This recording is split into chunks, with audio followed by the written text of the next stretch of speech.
Salve, eu sou o Clayson. Antes da gente falar sobre a questão dos combustíveis, que é muito importante, nós vamos trazer uma abordagem que não está sendo feita e que é importante você também ter acesso a essa abordagem. Eu quero falar sobre uma aberração, dessas aberrações típicas, aberrações bolsonarentas. É algo que traz algumas respostas também. Muitas pessoas perguntam, Clayson, por que por exemplo, um grande pecuarista, um grande empresário do agro, um grande ruralista, o que esse cara quer fazer assumindo um cargo de deputado para ganhar um salário que, sei lá, é um faturamento aí de 2 horas, né, do trabalho desse cara, e aí ele tem que ir para Brasília, assinar lá, né, fazer as votações. O que esse cara quer fazer com isso? E aqui a gente tem uma resposta, sabe? Uma delas. E o que eu vou mostrar hoje para você, se prepare, porque isso é assustador. Essa notícia é de hoje, tá? É um projeto que está avançando na Câmara que pretende retirar Mato Grosso dos limites da Amazônia Legal.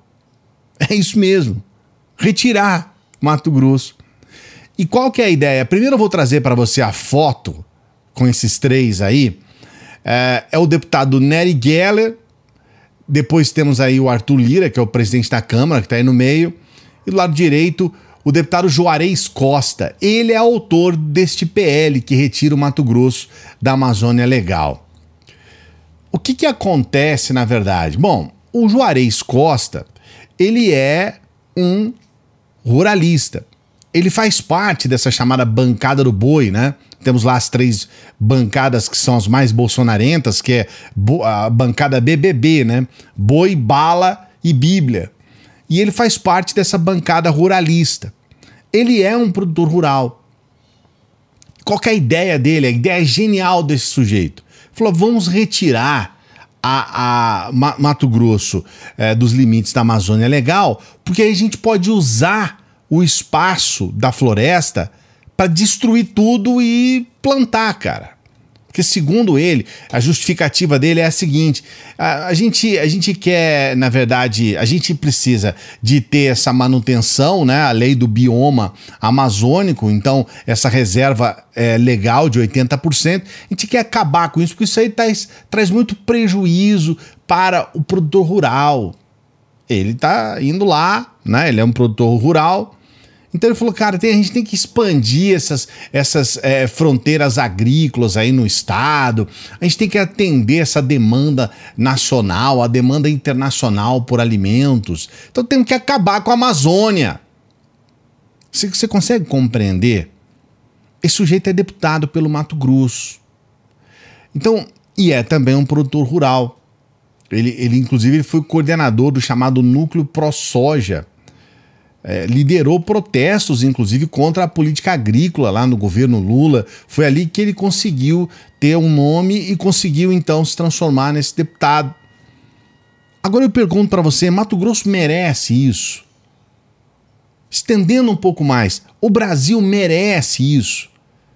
Ter alguém com essa visão tão imbecil, que só pensa no seu próprio bolso, sabe, que quer acabar com tudo para ganhar dinheiro, mas esse dinheiro vai só no bolso dele. Porque, na verdade, a gente tem que colocar bem claro aqui que a Amazônia, que é um patrimônio mundial, não é apenas um patrimônio nacional, mas principalmente é um patrimônio do nosso país, evidentemente, ela, sendo preservada, ela gera muito dinheiro com a preservação. Há muito dinheiro. Muito mais do que acabar com tudo, desertificar e colocar lá grama para boi. A gente sempre fala isso aqui, né? Então, veja bem, eu estou colocando essa informação para você entender a importância do voto agora em 2022. Por que a gente tem que cada vez mais pensar, por exemplo, em colocarmos ambientalistas lá naquela Câmara? A gente não tem. A gente não tem pessoas que defendam pautas que vão melhorar o país ou que pelo menos vão poder se contrapor a esse tipo de aberração, a esse tipo de canalice. Então eu estou colocando essa informação aqui para você para a gente colocar um pouco os pés no chão, porque a realidade é muito dura. A realidade que nós estamos vivendo é muito dura. Vou falar sobre a questão dos combustíveis, sempre pedindo para você dar o like no vídeo. Quando você dá o like, outras pessoas assistem os nossos vídeos, outros brasileiros têm acesso às informações que a gente coloca aqui. E lógico, sempre pedindo para você se inscrever aqui no canal, porque a sua inscrição vai fazer com que a gente sempre leve informação de qualidade para você, boas reflexões. Não é para você concordar com tudo, não, mas é para você saber coisas que muitas vezes nos veículos de comunicação, infelizmente, às vezes a gente nem sabe por quê, mas em alguns momentos a gente sabe sim, né? Elas não são divulgadas. Hoje nós tivemos esse aumento que a Petrobras acabou anunciando, são reajustes nos preços da gasolina, do óleo diesel e também do gás de cozinha. O preço médio da venda da gasolina, então, ele passa de R$ 3,25 para R$ 3,86 lá, né? Na refinaria, sem imposto, sem o lucro do revendedor, sem o frete, sem nada. Então vai para R$ 3,86 o litro. E isso significa uma alta de 18,8%, quase 20%. O valor do diesel ele vai de R$ 3,61 para R$ 4,51, né? Aí é um aumento de 24,9%, quase 25%. E nós temos também o preço do gás de cozinha aumentando. Na prática, o que vai acontecer? A gasolina vai chegar aí para você para R$ 8, R$ 10, daqui a pouco vai estar R$ 15. E a realidade é que nós estamos tendo uma grita nacional em relação a isso, porque aquele que começa a colocar a culpa nos outros, né? O Bolsonaro, agora ele diz que eu não defino o preço da Petrobras nisso daí. Eu não defino o preço.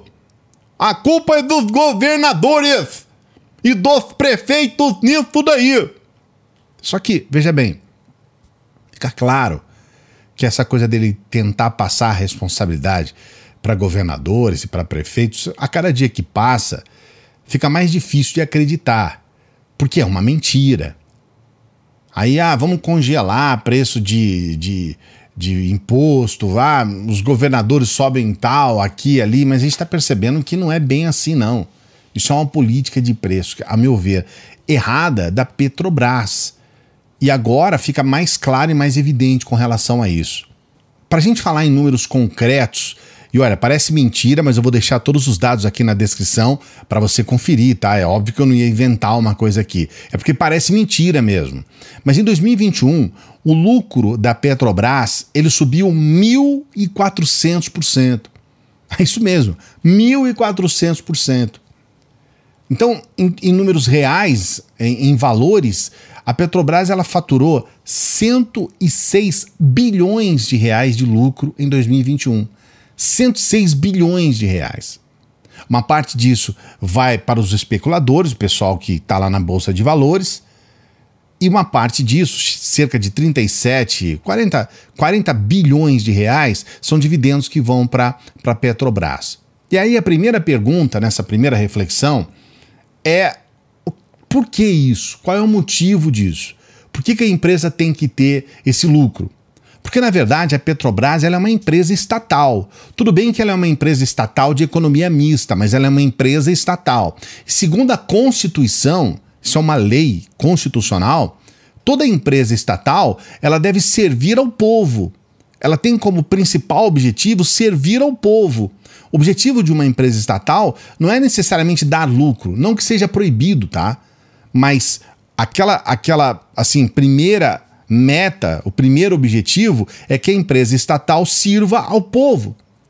E que sentido faz, então, que a Petrobras ela tenha esse lucro e ela tenha esse valor sendo colocado para especuladores da Bolsa e para dividendos que você, na verdade, que vão para o governo, mas que a gente não sabe, pulveriza numa série de questões que a gente não sabe muito bem do que se trata. Por que não esse lucro, esse dinheiro da Petrobras não seja revertido ao povo, e se nós estamos falando de uma empresa sobre combustível, que seja impactado diretamente no valor do combustível?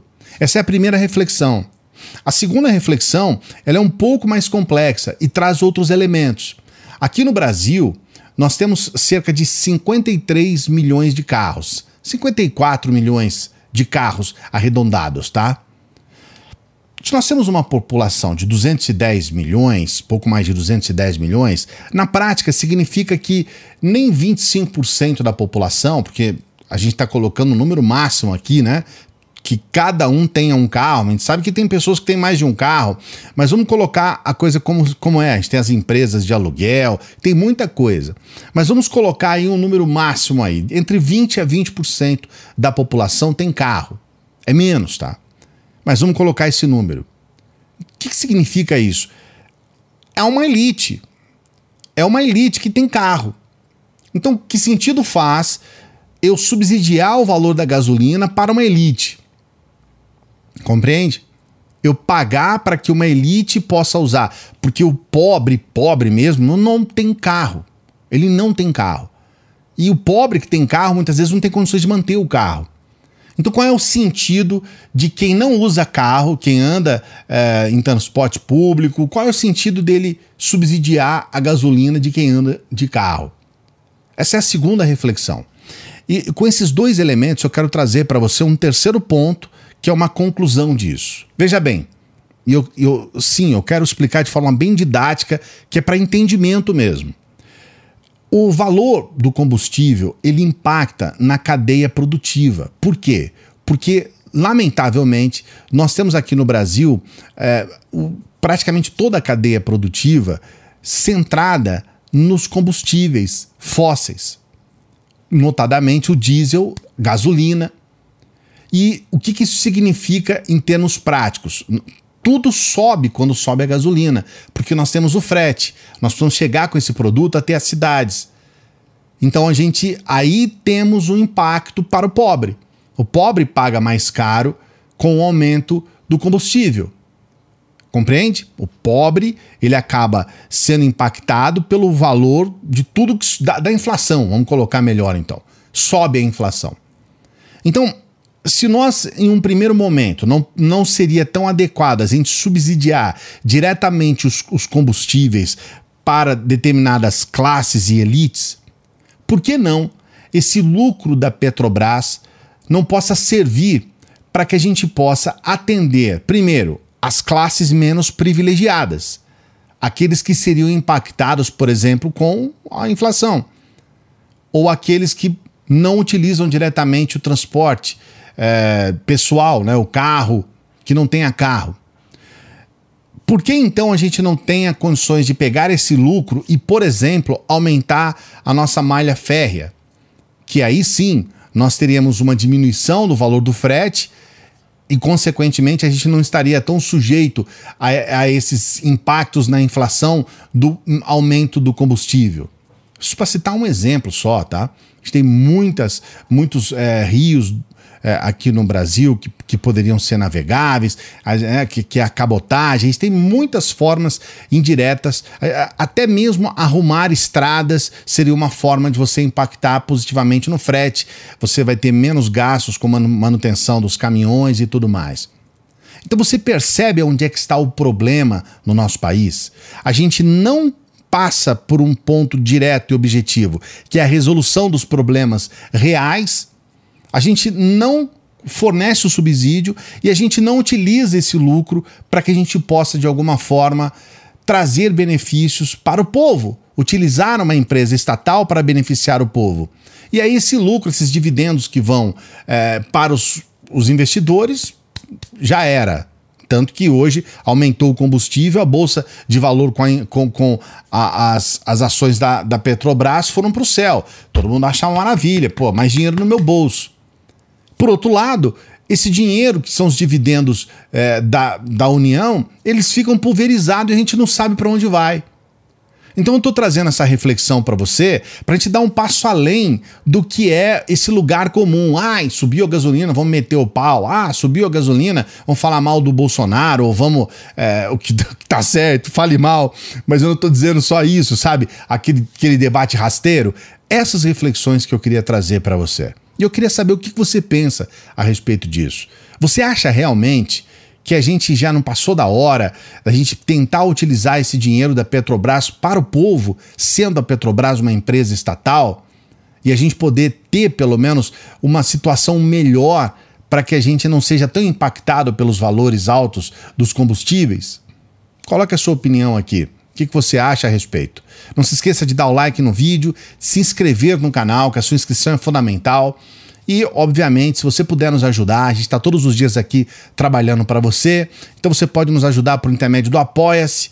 O Apoia-se é uma forma de você concorrer a sorteio de livros, conversar com a gente. E também você pode fazer uma doação de qualquer valor, se você puder, se você quiser, qualquer valor, tá? Você pode nos ajudar pelo intermédio do Pix. O Pix está aí à sua disposição para você ajudar o nosso trabalho. Mais uma vez agradecendo as pessoas que nos ajudam aqui sempre. Grande abraço, até a próxima.